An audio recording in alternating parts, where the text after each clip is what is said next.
નમસ્કાર ખેડૂત મિત્રો ગામડિયો ખેડૂત ચેનલમાં તમારા બધાનું ફરી પાછું સ્વાગત કરું છું। તો મિત્રો આજે આપણે મિની ટ્રેક્ટરથી વાવે છે, વાવણી કરે છે અને મિત્રો મગફળીનું વાવેતર કરવામાં આવે છે। તો ચાલો આપણે તમને બતાવશું। તો ચાલો વિડીયોમાં બતાવી બને રહેજો।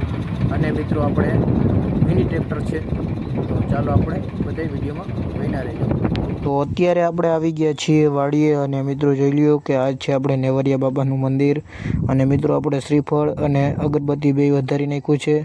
મિત્રો જો આપણે શ્રીફળ વધારી નાખ્યું છે જેથી કરીને આપણા ખેતરમાં એક પણ નાગબગ ના દેખાય।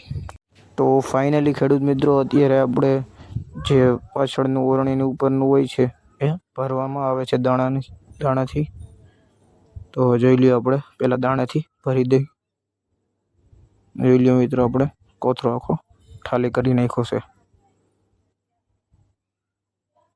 જોઈ લ્યો દાણા ભરાઈ ગયા છે અને હવે મિત્રો આપણે શ્રી ગણેશ કરી નાખવાનું છે। મિત્રો અડધું પણ વવાઈ પણ ગયું છે અને હવે જે અધૂરું છે એ બાકી છે વાવવાનું છે। તો જોઈ લ્યો શ્રી ગણેશ કરી નાખ્યું છે। તો ચાલો હવે માંડી હોવાનું ચાલુ થઈ ગયું। જોઈ લ્યો મિત્રો અત્યારે આપણે ગારો પણ થઈ ગયો છે। જોઈ લ્યો તમને સામે દેખાતું જશે કે કેટલું ખૂદતું પણ જાય છે। અને મિત્રો આપણે ટાયરમાં બધે ગારો થઈ ગયો છે, કારણ કે મિત્રો વરસાદ પડ્યો હતો ને એ માટે મિત્રો, એટલે આને કહેવાય છે આપણે વાવણી।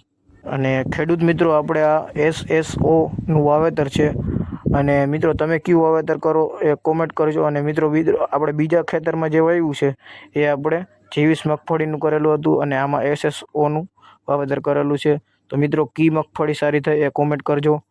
અને આમાં મિત્રો એક આયરે કેટલી 7 આયર હોવાથી જાય છે, કેટલી 7, અને ઓમાં આપણે 4 જ હોય છે 23માં। અને ખેડૂત મિત્રો 90 દિવસની અંદર માંડવી થઈ જાય છે અને કુલ 3 મહિના થાય છે।